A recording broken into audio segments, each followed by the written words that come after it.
Afrique et ses histoires. Abonnez-vous! Refuseriez-vous une couronne et un royaume juste pour rester fidèle à votre âme? La plupart des gens traitaient Katrina de veuve insensée pour avoir rejeté la main du roi au Mala. Mais elle savait quelque chose que la cour ignorait. Son refus n'était pas de l'orgueil. C'était de la foi. Et lorsque tout le monde pensait que la pauvreté avait englouti son destin, le ciel répondit d'une manière qu'aucun trône ne pourrait jamais égaler. Katrina était assise tranquillement sur le tabouret de bois devant sa petite hutte, les mains posées sans crispation sur ses genoux. Elle n'avait pas bougé depuis longtemps, non parce qu'elle était fatiguée, mais parce qu'elle s'était habituée au silence. C'était le genre de silence qui suit la perte, le genre qui demeure même quand les gens passent à côté. Depuis la mort de son mari, Maliko, tout dans sa vie avait changé. De son vivant, elle était considérée comme une femme respectable, une épouse avec un but. Mais après son enterrement, ce respect s'était rapidement dissipé. Sans enfant pour porter son nom, les proches de Maliko avaient commencé à la regarder différemment. Pour eux, elle ne faisait plus partie de la famille. Elle était un fardeau dont ils ne voulaient pas. « Tu ne lui as rien donné », lui avait dit le frère aîné de Maliko quelques jours seulement après les funérailles. « Pas d'enfant, pas d'avenir. Tu n'as pas ta place ici. » Ces paroles étaient restées avec elle, non parce qu'elles étaient nouvelles, mais parce que cette fois-ci elles étaient prononcées sans bonté. En l'espace d'une semaine, on lui avait demandé de quitter la concession qu'elle avait autrefois appelée chez elle. Personne ne s'était levé pour la défendre. Personne ne l'avait remis en question. C'était comme si sa valeur avait été enterrée avec son mari.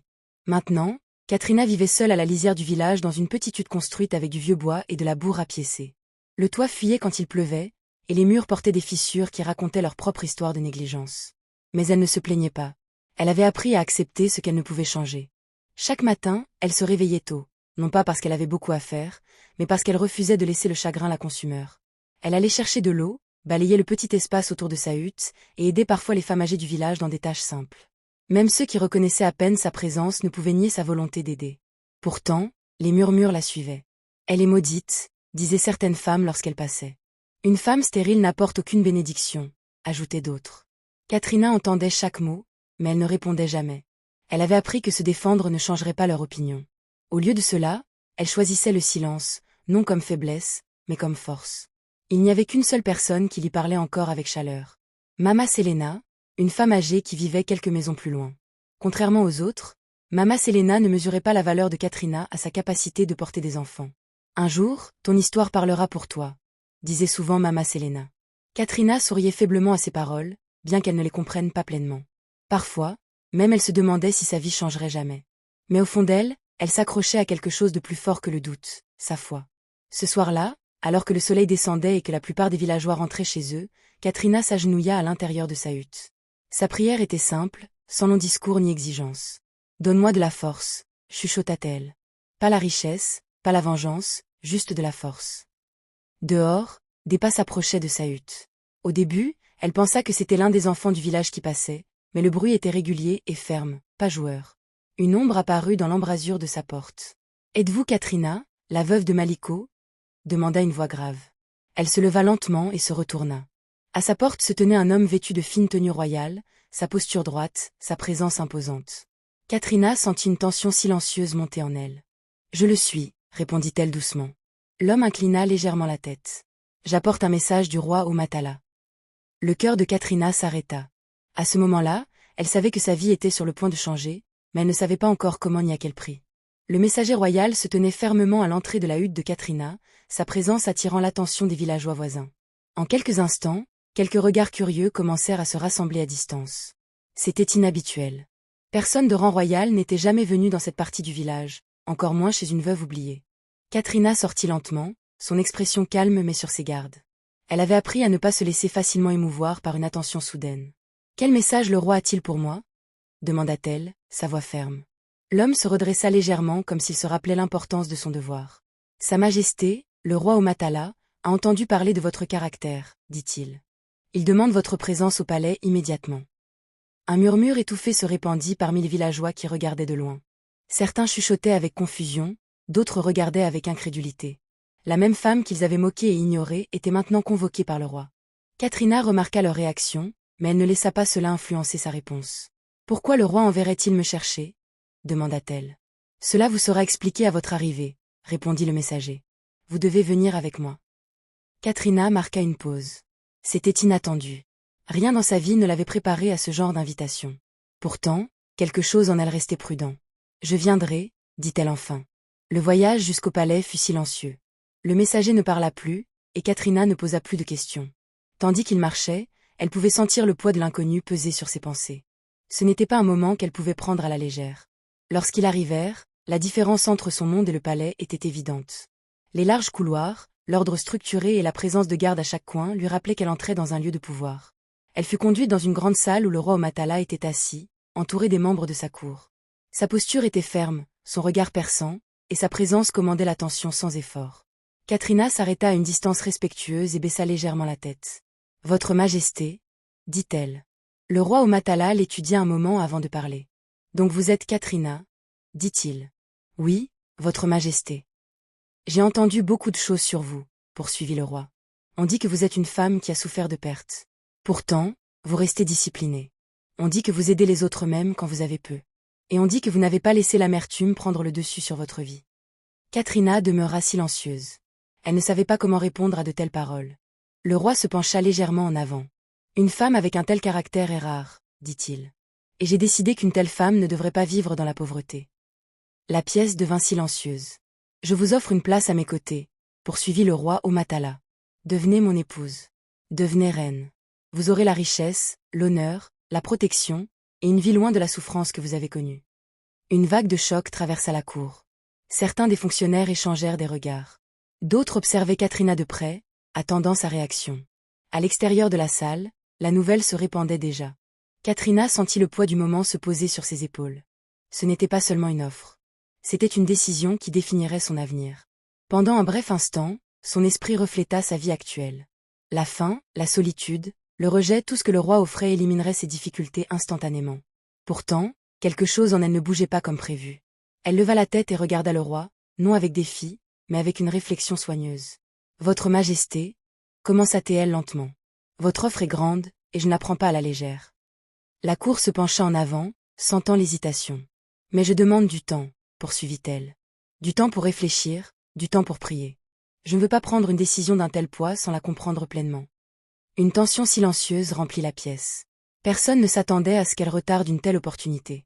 Le roi Omatala l'étudia à nouveau, cette fois avec une pointe de curiosité. « Vous demandez du temps pour envisager de devenir reine » demanda-t-il. « Oui, Votre Majesté. » Le roi se rassit, son expression illisible. « Très bien, » dit-il. « Vous aurez 3 jours. » Katrina inclina la tête. « Merci, Votre Majesté. » Alors qu'elle se tournait pour quitter la salle, des chuchotements la suivirent à nouveau, mais cette fois ils étaient différents. Pas de pitié, mais de confusion.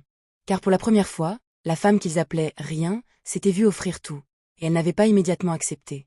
Alors que Katrina s'éloignait du palais, une question demeurait lourde dans son cœur. Était-ce une bénédiction ou un test qu'elle ne devait pas échouer? Au moment où Katrina rentra au village, la nouvelle était arrivée avant elle. Les gens qui l'avaient autrefois ignorée se tenaient maintenant devant leur maison, l'observant attentivement tandis qu'elle passait. Leurs yeux la suivaient, non avec pitié cette fois, mais avec curiosité et des intentions cachées. « C'est elle », chuchota une femme. « Le roi l'a choisie », répondit une autre. Katrina continua de marcher, ses pas réguliers, son visage calme, mais à l'intérieur, elle pouvait sentir le changement. Les mêmes voix qui l'avaient autrefois moquée avaient changé de ton du jour au lendemain. Lorsqu'elle atteignit sa hutte, elle trouva 2 visiteurs inattendus qui l'attendaient. Les proches de Maliko, les mêmes hommes qui l'avaient mise dehors, se tenaient maintenant là, forçant des sourires polis. « Katrina » dit le frère aîné de Maliko, sa voix inhabituellement douce. « Nous avons entendu parler de l'intérêt du roi. C'est une bonne nouvelle pour la famille. » Katrina le regarda en silence. Elle n'avait pas oublié ses paroles d'avant. « Tu n'as pas ta place ici. » Maintenant, ce même homme se tenait là comme si rien ne s'était passé. « Tu ne devrais pas vivre ici comme ça, » poursuivit-il. « Tu appartiens avec nous. Après tout, tu fais toujours partie de la famille. » Katrina resta silencieuse un moment, puis parla calmement. « Quand j'avais besoin d'une famille, j'étais seule, » dit-elle. « Qu'est-ce qui a changé maintenant ?» L'homme se déplaça avec malaise, mais essaya de garder le contrôle de la conversation. « Ce n'est pas le moment de se souvenir du passé.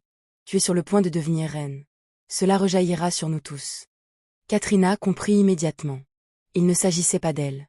Il s'agissait de ce qu'elle pourrait devenir. « Vous pouvez partir, » dit-elle simplement. Son ton n'était pas fort, mais il était suffisamment ferme pour mettre fin à la conversation. Les hommes échangèrent des regards avant de partir, leur faux sourire s'effaçant alors qu'ils s'éloignaient. Peu de temps après, Mama Selena arriva. Contrairement aux autres, elle ne faisait pas semblant. Elle entra tranquillement et s'assit à côté de Katrina. « J'ai tout entendu, » dit-elle. Katrina hocha la tête. « Que vas-tu faire ?» demanda Mama Selena. Katrina baissa les yeux vers ses mains. « Je ne sais pas encore, » répondit-elle. Mama Selena soupira doucement. « Ma fille, » dit-elle. « Ce genre d'opportunité ne se présente pas deux fois. Tu as assez souffert. Cela peut être ton issue. » Katrina comprenait son inquiétude. Ce n'était pas de la pression. C'était de la tension. Mais même alors, quelque chose en elle restait troublé. « Je n'ai pas peur de la pauvreté, » dit Katrina lentement. « J'ai peur de faire le mauvais choix pour la mauvaise raison. » Mama Selena étudia son visage. « Que veux-tu dire ?» demanda-t-elle. Katrina prit une profonde inspiration. « Si j'accepte parce que je suis fatiguée de souffrir, alors je ne choisis pas la vérité. Je choisis l'évasion. » Les mots étaient simples, mais ils portaient du poids. Mama Selena ne répondit pas immédiatement. Au lieu de cela, elle plaça doucement sa main sur celle de Katrina. « Alors tu dois être très sûre, » dit-elle calmement. « Parce que le monde ne comprendra pas ta décision si tu refuses. » Katrina hocha la tête. Elle le savait déjà. Ce soir-là, alors que le soleil descendait et que le village devenait silencieux, Katrina s'assit seule devant sa hutte. Pour la première fois, elle se permit de considérer pleinement les deux chemins. Le palais offrait sécurité, honneur et fin de ses luttes. Mais son esprit se sentait troublé à l'idée de l'accepter sans clarté. Elle ferma les yeux et parla doucement. « J'ai besoin de direction, pas des gens, pas de la pression, mais de quelque chose de plus haut que les deux. » Alors que la nuit s'épaississait, les chuchotements du village continuaient. Certains disaient qu'elle était folle de retarder. D'autres disaient qu'elle essayait d'augmenter sa valeur. Mais aucun d'eux ne comprenait la véritable bataille qu'elle affrontait. Il ne s'agissait pas de devenir reine. Il s'agissait de rester fidèle à elle-même. Et pour Katrina, cela importait plus que toute couronne. Alors que le dernier jour approchait, Katrina savait clairement une chose. Quelle que soit la décision qu'elle prendrait, elle définirait sa vie ou la changerait à jamais. Le troisième jour, Katrina retourna au palais. Cette fois, l'atmosphère était différente. La rumeur s'était répandue à travers le royaume que la veuve n'avait pas encore accepté l'offre du roi. Ce qui devait être une décision simple était maintenant devenu une affaire d'intérêt public. Alors qu'elle franchissait les portes du palais, les gardes la regardaient avec une curiosité silencieuse. À l'intérieur, les membres de la cour étaient déjà rassemblés, attendant. Certains se tenaient les bras croisés. D'autres chuchotaient entre eux. Personne ne comprenait pourquoi elle avait ardé. Katrina fut conduite à nouveau dans la salle royale. Le roi Omatala était assis à sa place, calme et posé, mais ses yeux révélaient l'attente. « Vous êtes revenu, » dit-il. « Oui, votre majesté, » répondit Katrina. « Alors parlez, » poursuivit le roi. « Quelle est votre réponse ?» La pièce tomba dans un silence complet. Katrina se tenait immobile, son cœur ferme, son esprit clair. Elle avait passé les derniers jours dans une réflexion profonde, non influencée par la peur, la pression ou les promesses. Elle savait ce qu'elle devait dire. « Votre majesté, » commença-t-elle. « Je suis reconnaissante pour l'honneur que vous m'avez témoigné. Votre offre est de celle que beaucoup accepteraient sans hésitation. » Quelques membres de la cour hochèrent légèrement la tête, comme s'ils étaient d'accord. « Mais je ne peux pas l'accepter, » poursuivit-elle. Le silence se brisa instantanément. « Quoi ?» chuchota fortement un membre de la cour. « C'est de la folie, » murmura un autre. Le roi Omatala ne parla pas. Son regard restait fixé sur elle. Katrina poursuivit, sa voix toujours calme. « Je ne peux pas me marier pour le confort ou pour échapper à mes luttes. Je ne peux pas prendre une couronne quand mon cœur n'y est pas guidé. » La cour éclata à nouveau en murmure. « Vous êtes une veuve sans rien, » dit un fonctionnaire. « Comprenez-vous même ce que vous rejetez ?» Katrina se tourna légèrement vers la voix, mais ne répondit pas à l'insulte. Au lieu de cela, elle regarda à nouveau le roi. « J'ai connu la perte, » dit-elle. « J'ai connu le rejet. Mais j'ai aussi trouvé la paix en restant fidèle à ce que je crois être juste. Si j'accepte cette offre sans cette vérité, je perdrai quelque chose de plus grand que ce que je gagne. » Le roi Omatala se pencha légèrement en avant. « Et qu'y a-t-il de plus grand que de devenir reine ?» demanda-t-il. Katrina croisa son regard. « Ma raison d'être, » répondit-elle.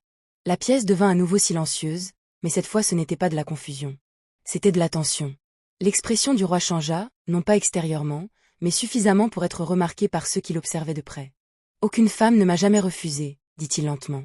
Katrina baissa légèrement la tête. « Je ne veux pas vous manquer de respect, votre majesté, » dit-elle. « Mais je dois être honnête avec ma décision. » Il n'y avait aucune peur dans sa voix.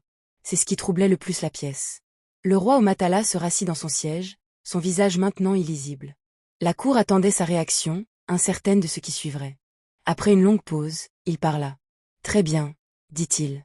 Son ton était calme, mais quelque chose en dessous avait changé. « Si telle est votre décision, vous êtes libre de partir. » Katrina s'inclina respectueusement. Merci, Votre Majesté. Elle se tourna et commença à marcher vers la sortie. La même salle qu'il avait autrefois regardée avec curiosité l'observait maintenant avec incrédulité. Certains secouaient la tête. D'autres regardaient en silence. Personne ne comprenait son choix. Mais Katrina ne se retourna pas. Alors qu'elle sortait du palais, elle ne ressentit ni regret, ni peur, seulement une certitude tranquille qu'elle avait fait ce qui était juste. Derrière elle, cependant, quelque chose avait changé. Le roi au Matala restait assis, mais sa fierté avait été touchée d'une manière qu'il n'avait jamais expérimentée auparavant. Et bien qu'il l'ait laissé partir, l'affaire était loin d'être terminée. Alors que Katrina s'éloignait du palais sans couronne, elle ne se rendait pas compte que sa décision avait éveillé quelque chose de dangereux. Car la fierté blessée d'un roi ne s'estompe pas tranquillement. Après le départ de Katrina, la salle royale resta silencieuse pendant un long moment. Personne ne parlait. Personne ne bougeait. Ce n'était pas parce qu'ils n'avaient rien à dire. C'était parce qu'ils attendaient. Ils attendaient le roi. Le roi au Matala restait immobile, ses doigts reposant sur l'accoudoir de son trône. Son visage montrait un contrôle calme, mais ceux qui le connaissaient bien pouvaient sentir le changement dessous. Personne ne l'avait jamais refusé. Pas les nobles, pas les chefs, et certainement pas une veuve sans rien à son nom. Le seigneur Bonaco s'avança avec précaution. « Votre Majesté, » dit-il, sa voix mesurée. « C'est une insulte qui ne peut être ignorée. » Le roi ne répondit pas immédiatement. « Elle vous a fait paraître faible devant la cour, » poursuivit Bonaco. « Si d'autres commencent à penser qu'ils peuvent rejeter votre autorité, cela endommagera le respect que vous commandez. » Le roi au Matala restait silencieux, mais son silence n'était plus neutre. Il se construisait en quelque chose d'autre. Finalement, il parla. « Elle croit avoir choisi quelque chose de plus grand, » dit-il lentement. « Qu'elle voit ce qui reste quand tout est enlevé. » Les paroles étaient calmes, mais elles portaient du poids. Le seigneur Bonaco baissa légèrement la tête. « Quels sont vos ordres, Votre Majesté ?» Le regard du roi au Matala se durcit. « Envoyez l'ordre au village, » dit-il. « Personne ne doit aider Katrina. Pas de travail, pas de nourriture, pas de soutien des entrepôts royaux. » Quelques membres de la cour échangèrent des regards mal à l'aise. « Cela l'isolera complètement, » dit un fonctionnaire avec précaution. « C'est le but, » répondit le roi. Personne ne discuta davantage. L'ordre fut donné. Au moment où Katrina retourna à sa hutte, le village avait déjà commencé à changer. Les mêmes personnes qui l'avaient observée avec curiosité l'évitaient maintenant. Les portes se fermaient lorsqu'elle passait. Les conversations s'arrêtaient lorsqu'elle s'approchait. Au début, elle ne comprenait pas, mais cela ne prit pas longtemps. Lorsqu'elle alla au marché le lendemain matin, la femme qui lui vendait habituellement du grain secoua la tête avant même que Katrina puisse parler. « Je ne peux pas vous vendre, » dit-elle calmement. « Pourquoi ?» demanda Katrina. La femme hésita, puis regarda autour d'elle avant de répondre. L'ordre est venu du palais. Katrina sentit le sang se déposer dans sa poitrine. Elle ne discuta pas. Elle hocha simplement la tête et s'éloigna. Au puits, la même chose se produisit. Les femmes qui parlaient autrefois librement avec elle lui tournaient maintenant le dos ou faisaient semblant de ne pas la voir. La peur avait remplacé la familiarité. Même ceux qui ressentaient de la sympathie n'osaient pas la montrer. Lorsque Katrina retourna à sa hutte, Mama Selena attendait. « J'ai entendu ce que le roi a fait, » dit-elle, sa voix lourde d'inquiétude. Katrina s'assit lentement. « Alors c'est le prix, » dit-elle calmement. Mama Selena secoua la tête. « Ce n'est pas juste, » dit-elle. « Tu as fait ton choix avec respect. Tu ne méritais pas cela. » Katrina ne répondit pas immédiatement. Au lieu de cela, elle regarda le petit espace autour d'elle. La même hutte à laquelle elle était revenue volontairement. « On ne m'a pas promis un chemin facile, » dit-elle. Mama Selena s'approcha. « Tu peux encore retourner, » pressa-t-elle. « Tu peux parler au roi. Accepter l'offre. Mettre fin à cette souffrance. » Katrina leva les yeux. « Et si je le fais ?» demanda-t-elle. « Que serais-je devenue ?» Mama Selena n'avait pas de réponse. La question ne portait pas sur la survie. Elle portait sur l'identité. Cette nuit-là, Katrina s'assit seule à nouveau. Le silence revint, mais cette fois elle portait du poids. La faim pressait contre son corps. L'incertitude se tenait juste à côté. Mais elle ne céda pas. « Je n'échangerai pas la vérité contre le confort », chuchota-t-elle. Les jours passèrent et son état empira. Sa nourriture devint rare. Le travail disparut. Même la simple gentillesse des autres devint rare. Pourtant, une chose resta inchangée, sa foi. Elle continua à prier, non pour le sauvetage, mais pour la force. Car au plus profond d'elle, elle comprenait quelque chose que la plupart des gens ne comprenaient pas. Ce n'était plus seulement un rejet d'un roi. C'était devenu un test de qui elle était vraiment. Alors que sa force commençait à faiblir et que le monde lui tournait le dos, Katrina faisait face à une question qui définirait tout. Tiendrait-elle à sa foi, même quand il semblait que c'était tout ce qui lui restait? Au 6e jour d'isolement, Katrina n'avait presque plus rien. Le petit pot en argile dans sa hutte, autrefois rempli de grains, ne contenait plus qu'une mince couche au fond. Elle l'avait étiré soigneusement, prenant juste assez chaque jour pour survivre. Mais maintenant, même cette discipline ne pouvait pas en créer plus. La faim n'était plus un inconfort passager. Elle s'était installée dans son corps, régulière et persistante. Ce matin-là, elle s'assit tranquillement, regardant le grain restant. Elle savait ce que cela signifiait. Ce serait son dernier repas, du moins pour l'instant. Elle tendit la main vers le pot lentement. Puis elle entendit une voix douce à sa porte. « S'il vous plaît, y a-t-il quelqu'un » Katrina marqua une pause. La voix était faible, presque tremblante. Elle se leva et sortit. À l'entrée de sa hutte se tenait un jeune garçon, pas plus de 8 ans. Ses vêtements étaient usés, et son visage portait la même faim qu'elle ressentait. « Mon nom est Amy, » dit-il calmement. « Je n'ai pas mangé depuis hier. » Katrina le regarda attentivement. Ses yeux ne portaient pas de tromperie, seulement du besoin. Pendant un bref instant, quelque chose en elle lutta. C'était tout ce qui lui restait. Si elle le donnait, elle n'aurait plus rien. Si elle le gardait, elle survivrait un jour de plus. La décision se tenait devant elle, simple, mais lourde. Tammy baissa légèrement la tête. « Je sais que vous n'avez pas grand-chose, » ajouta-t-il. « Ils ont dit que personne ne devrait vous aider, mais je savais pas où aller d'autre. » Katrina sentit le poids de ses paroles. Même dans son isolement, quelqu'un était quand même venu vers elle. Elle retourna dans la hutte sans parler. Tammy resta à la porte, incertain de ce qui allait se passer. À l'intérieur, Katrina prit le pot en argile et le regarda une dernière fois. Puis elle divisa le grain en 2 parties. Elle ressortit et tendit une portion à Tammy. « Mange lentement, » dit-elle. Le garçon leva les yeux vers elle, surpris. « Vous me donnez ceci » demanda-t-il. « Mais qu'en est-il de vous » Katrina lui fit un petit sourire calme. « Ça ira pour moi. » Tammy ne comprit pas pleinement, mais il accepta la nourriture rapidement. La faim ne lui permit pas de poser plus de questions. Il s'assit près de la hutte et commença à manger soigneusement au début, puis plus rapidement à mesure que sa force revenait. Mama Selena arriva peu après et s'arrêta lorsqu'elle vit la scène. « Tu lui as donné ta nourriture » demanda-t-elle, sa voix remplie d'inquiétude. Katrina hocha la tête. « C'était ton dernier repas » dit Mama Selena. « Je sais » répondit Katrina. Mama Selena secoua lentement la tête. « Tu es trop bonne pour un monde qui s'est retourné contre toi » dit-elle. Katrina regarda Tammy, qui finissait maintenant sa portion avec un soulagement silencieux. « La gentillesse ne devrait pas dépendre de la façon dont les autres se comportent, » dit-elle. « Si c'est le cas, alors ce n'est plus de la gentillesse. » Mama Selena se tut. Il n'y avait rien à contester en ce moment. Alors que le soir approchait, Katrina mangea sa petite portion. Ce n'était pas suffisant, mais elle ne se plaignit pas. Cette nuit-là, elle s'agenouilla à nouveau à l'intérieur de sa hutte. Son corps était faible, mais sa voix restait ferme. « Je n'ai plus rien, » dit-elle calmement. « Mais je ne perdrai pas ce qui compte. » Elle ne demanda pas de nourriture. Elle ne demanda pas de soulagement, seulement de la force. Dehors, la nuit passa comme n'importe quelle autre. Le village restait calme. Personne ne vint. Aucune aide n'arriva. Mais quelque chose avait changé. Pas dans les yeux des gens, mais au-delà d'eux.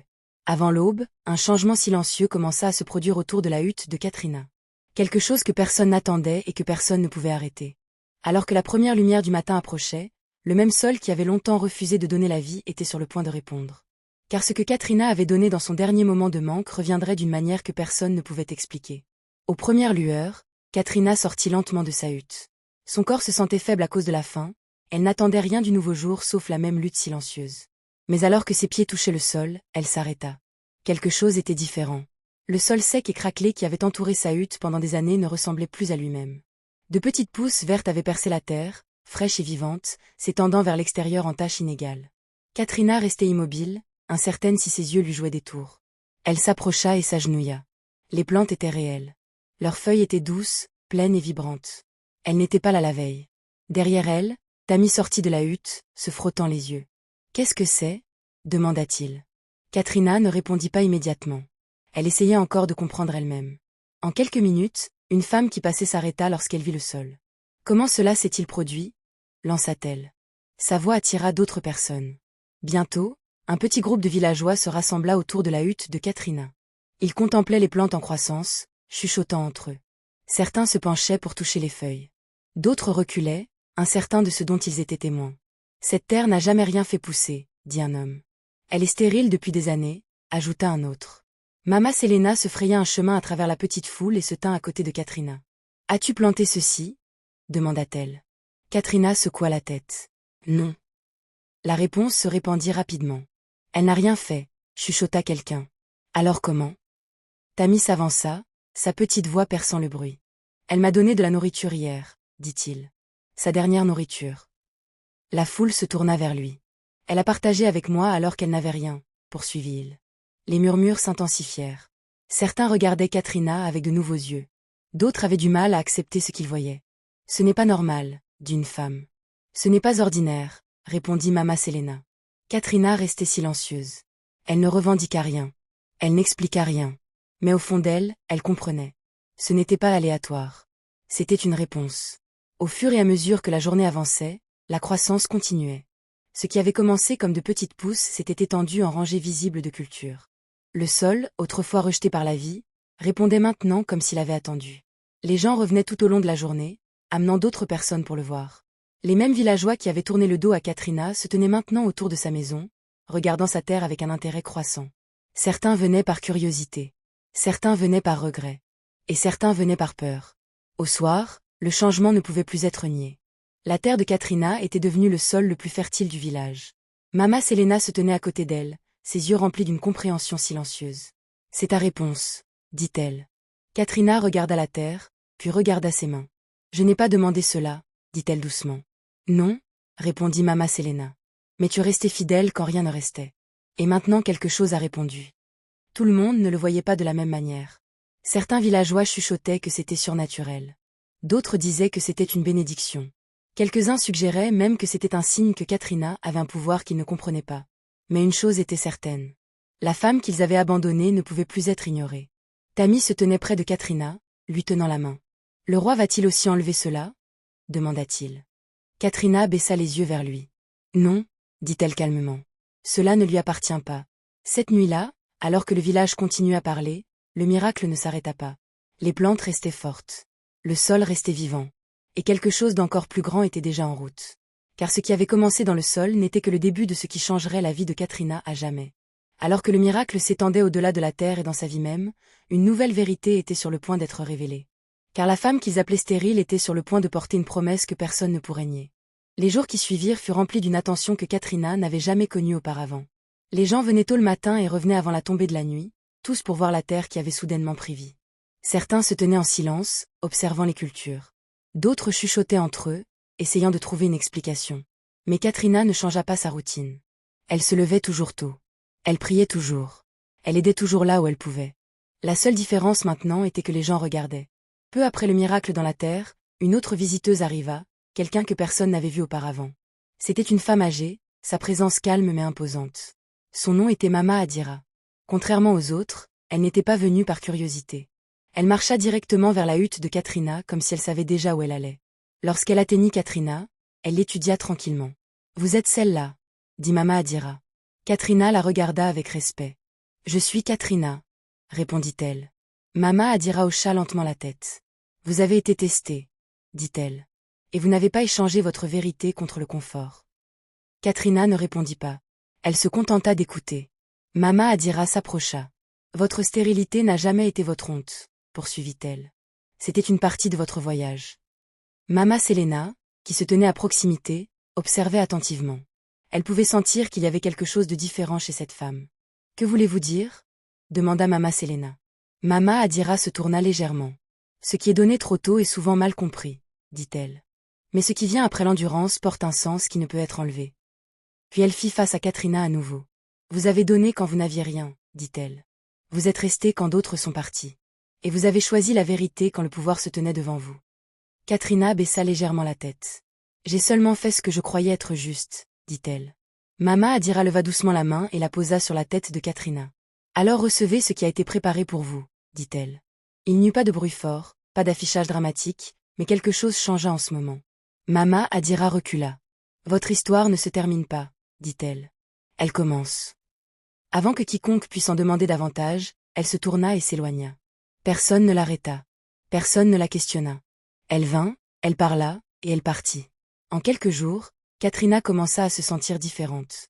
Au début, elle ignora cela. Elle supposa que c'était l'effet de sa récente faim et de son stress. Mais à mesure que le temps passait, les signes devenaient plus clairs.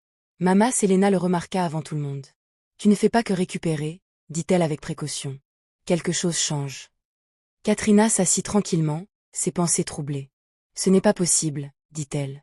Mais au fond d'elle, elle le savait déjà. Lorsque la vérité ne pouvait plus être niée, Mama Selena la prit à part. « Tu attends un enfant, dit-elle. Les mots flottaient dans l'air. Pendant des années, Katrina avait porté l'étiquette de la stérilité. Cela avait défini la façon dont les gens la voyaient. Cela avait été utilisé contre elle. C'était la raison pour laquelle elle avait été rejetée et mise à l'écart. Maintenant, c'était parti. Katrina ne réagit pas immédiatement. Elle resta immobile, traitant ce qu'elle venait d'entendre. « Comment cela peut-il être » demanda-t-elle doucement.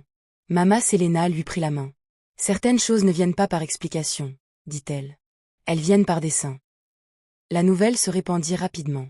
Les mêmes villageois qui l'avaient appelée maudite avaient maintenant du mal à comprendre ce qui s'était passé. Certains refusèrent de le croire. D'autres l'acceptèrent comme partie du même miracle qui avait changé sa terre. Mais personne ne pouvait l'ignorer. La femme qu'ils avaient étiquetée stérile portait maintenant la vie. Tammy se tenait à côté d'elle, son visage rempli d'une joie silencieuse. « Tu ne seras plus seule, » dit-il. Katrina posa doucement la main sur son ventre. Pour la première fois depuis longtemps, elle se permit de ressentir quelque chose qu'elle avait gardé caché. Mais loin du village, dans le palais, une autre réaction se formait. Lorsque la nouvelle parvint au roi Omatala, il ne parla pas immédiatement. Il écouta. Et pour la première fois depuis que Katrina l'avait refusé, quelque chose changea. Pas dans la fierté, mais dans la prise de conscience. Car ce qu'il avait essayé de supprimer n'avait fait que se renforcer. Alors que le roi Omatala se préparait à affronter la femme qu'il avait autrefois essayé de briser, une vérité se tenait devant lui. Certaines choses ne peuvent être contrôlées par le pouvoir. Et certains destins ne peuvent être niés. La nouvelle parvint au palais discrètement, mais son impact fut immédiat. Le roi Omatala était assis dans sa chambre tandis que le seigneur Bonaco lui livrait le rapport. Sa voix était ferme, mais le sens derrière ses paroles était impossible à ignorer. La terre autour de sa hutte produit plus que toute ferme de la région, dit Bonaco. Et elle attend un enfant. La pièce devint silencieuse. Pendant un moment, le roi Omatala ne réagit pas.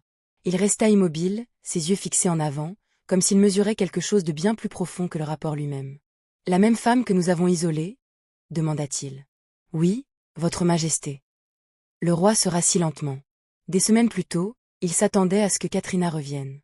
Brisée, désespérée et prête à accepter son offre. C'était le résultat qu'il comprenait. C'était l'ordre qu'il croyait contrôler. C'était quelque chose d'entièrement différent. « Préparez ma visite, » dit-il enfin. Bonaco hésita. « Votre majesté, il pourrait ne pas être sage de... » « Je n'ai pas demandé votre jugement, » interrompit le roi. Bonaco baissa la tête. « Cela sera arrangé. » Lorsque le roi Omatala arriva au village, sa présence attira à nouveau l'attention. Mais cette fois, la réaction était différente. Il n'y avait pas d'excitation, seulement une tension silencieuse. Les gens s'écartaient alors qu'il marchait vers la terre de Katrina, la même terre à laquelle il avait essayé de lui refuser l'accès. Maintenant, elle se tenait pleine et vivante. Le roi marqua une pause un instant, observant les cultures. Son expression ne montrait pas de surprise, mais elle ne cachait pas non plus la reconnaissance. Puis il continua à marcher. Katrina se tenait devant sa hutte lorsqu'il s'approcha. Tammy était à côté d'elle, et Mama Selena se tenait légèrement derrière. Cette fois, il n'y avait pas de gardes royaux qui parlaient pour lui. Le roi Omatala se tenait directement devant elle. « Katrina, » dit-il. « Votre majesté, » répondit-elle calmement. Il n'y avait pas de peur dans sa voix, pas d'amertume non plus, seulement le calme. Le roi la regarda attentivement. Il vit ce que les rapports n'avaient pas saisi. La fermeté de sa présence, la force tranquille qui n'avait pas changé même après tout. « J'ai entendu ce qui s'est passé ici, » dit-il. « Oui, » répondit Katrina. Une autre pause suivit. Puis, pour la première fois, le roi parla sans autorité dans son ton. « Ce que j'ai ordonné contre vous, » commença-t-il, « était mal. » Les villageois debout à distance se penchèrent légèrement. Ce n'était pas quelque chose qu'ils s'attendaient à entendre. Katrina écoutait, mais elle n'interrompit pas. « J'ai laissé l'orgueil guider mes actions, » poursuivit le roi. « Je croyais que votre refus était un défi à mon autorité. Au lieu de le comprendre, j'ai essayé de le briser. » Il marqua une pause, puis ajouta calmement, « Et j'ai échoué. » L'aveu portait du poids. Pas à cause des mots, mais à cause de qui les disait. Katrina baissa légèrement la tête. « Je ne souhaitais pas m'opposer à vous, » dit-elle. « J'ai seulement suivi ce que je croyais être juste. »« Je le vois maintenant, » répondit le roi. Il regarda à nouveau la terre, puis la regarda elle. « Je suis venu corriger ce que j'ai fait, » dit-il. « Vous ne serez plus privé d'accès à quoi que ce soit dans ce royaume. La nourriture, le travail, la protection, tout sera restauré. » Katrina hocha la tête une fois. « Merci, votre majesté. » Mais le moment ne s'arrêta pas là. Le roi hésita légèrement, puis poursuivit. « Il y a quelque chose de plus, » dit-il. L'air changea à nouveau. « Je vous offre ma protection, non comme un commandement, mais comme un choix, » dit-il. « Retournez au palais. Non comme quelqu'un dans le besoin, mais comme quelqu'un de respecté. Le sens était clair. Ce n'était pas la même proposition qu'avant, mais c'était toujours une invitation. Katrina resta silencieuse un moment avant de répondre. « Je vous pardonne, dit-elle. » Le roi écouta attentivement. « Mais je ne peux pas revenir, poursuivit-elle. Il n'y avait aucune hésitation dans sa voix. « Cet endroit est l'endroit où mon chemin a été façonné, dit-elle. Ce que j'ai reçu ici ne peut être emporté au palais, et je ne le laisserai pas derrière moi. » Le roi soutint son regard. Il ne discuta pas. Cette fois, il comprenait. « Alors je ne demanderai plus, dit-il. » Il n'y avait pas de colère dans son ton, seulement de l'acceptation. Il se tourna légèrement, se préparant à partir. Mais avant de le faire, il regarda à nouveau. « Vous m'avez montré quelque chose que je n'avais pas, dit-il, et je ne l'oublierai pas. » Puis il s'éloigna. Les villageois regardèrent en silence, non parce qu'ils le craignaient cette fois, mais parce qu'ils avaient été témoins de quelque chose de rare. Un dirigeant qui était venu se corriger lui-même, et une femme qui n'avait rien, mais qui se tenait au-dessus de ce que le pouvoir pouvait offrir. Alors que le roi s'éloignait avec humilité, le village fut laissé à faire face à sa propre vérité. Car celle qu'ils avaient abandonnée s'était relevée. Et maintenant, tout le monde devrait répondre de ce qu'ils avaient fait. La visite du roi ne se termina pas avec son départ. Au lendemain matin, la nouvelle se répandit à travers le village qu'un rassemblement avait été convoqué. Les anciens avaient convoqué à la fois les villageois et les représentants du palais pour aborder tout ce qui s'était passé. Ce n'était pas une célébration. C'était une responsabilisation. Katrina ne l'avait pas demandé, mais elle comprenait pourquoi c'était nécessaire. À midi, le lieu de réunion centrale était plein. Les anciens étaient assis devant, leurs expressions sérieuses. Le roi au Matala revint, non en plein affichage du pouvoir, mais avec une présence silencieuse. Le seigneur Bonaco se tenait derrière lui, sa posture tendue. Katrina se tenait calmement d'un côté avec Mama Selena et Tammy à ses côtés. L'aîné parmi les anciens, l'aîné Jorvan, parla en premier. « Nous sommes rassemblés parce que la vérité a été révélée, dit-il. Pas seulement dans ce qui est arrivé à la terre, mais dans la façon dont nous avons traité l'une des nôtres. » Ses yeux parcoururent la foule. Avant le miracle, Katrina a été rejetée. Elle a été mise à l'écart, moquée et privée de soutien, non parce qu'elle avait fait du mal, mais parce qu'elle n'avait rien. Les paroles tombaient lourdement.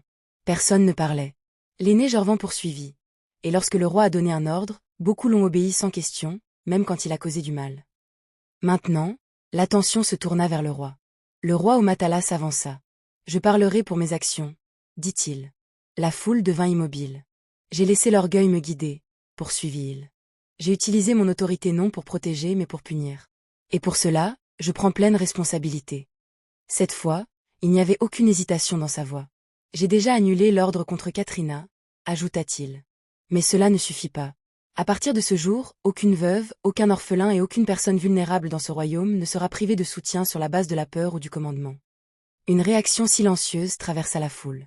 Le roi se tourna légèrement vers le seigneur Bonaco. « Vous m'avez conseillé dans cette décision, dit-il, et vous avez encouragé l'action sans équité. » Bonaco baissa la tête. « Avancez. » Bonaco obéit. « Vous êtes démis de vos fonctions, dit le roi. Un dirigeant qui n'évalue pas la justice ne peut pas servir dans cette cour. » La conséquence fut immédiate. Pas de discussion, pas de défense. Puis les anciens tournèrent leur attention vers les villageois. L'aîné Jorvan parla à nouveau. « Et le reste d'entre vous » demanda-t-il.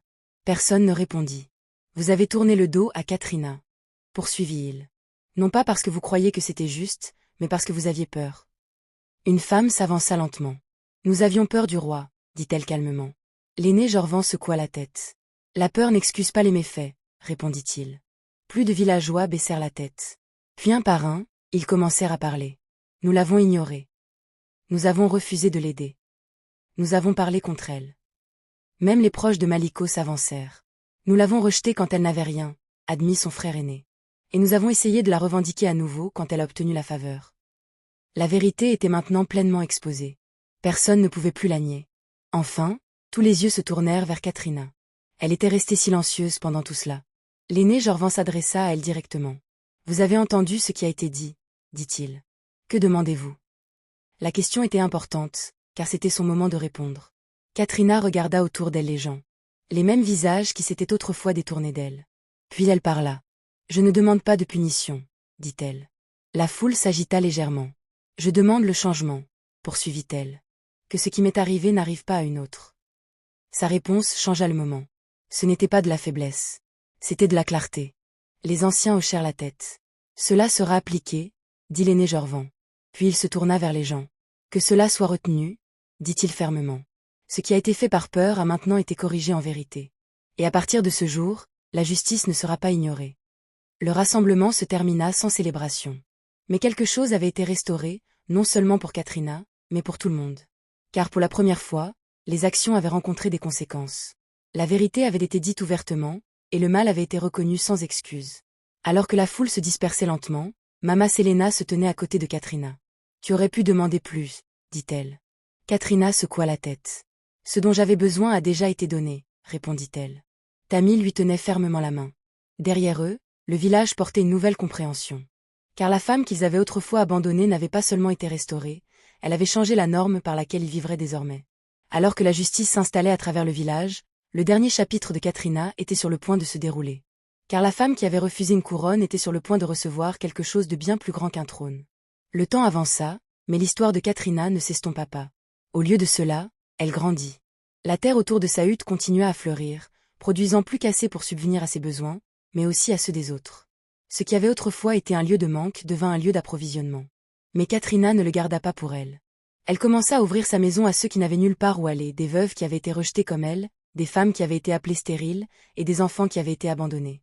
Parmi eux se trouvait Tammy, qui n'errait plus d'un endroit à l'autre.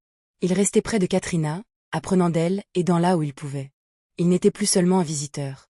Il était devenu une partie de sa vie.